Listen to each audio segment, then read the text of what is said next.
NRCS, we have a long history of working with the cranberry growers here in Grayland and also along the Long Beach Peninsula.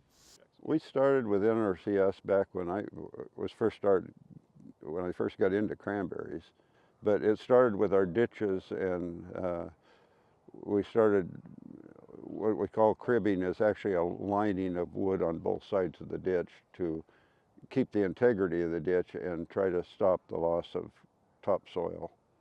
And then it migrated from there when we got into more restrictions on our as far as any of the insecticides or pesticides or fungicides, any of that materials that we use on the bog of getting into the ditch. Then we started going to covering them, and it was very important to be involved with NRCS because it's a very expensive exercise to do, and it's not really feasible for the farms to do it on their own. The crib and cover is a way to cover the open ditches in here so that when there's a pesticide application, we're helping to mitigate and keep that pesticide from being directly sprayed into the water.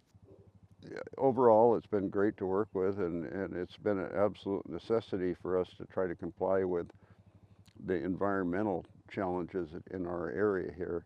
When we're talking about this cribbing and covering, we're one of the few areas in the entire cranberry industry that have to deal with that.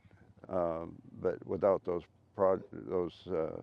that help from them, none of this would have happened here.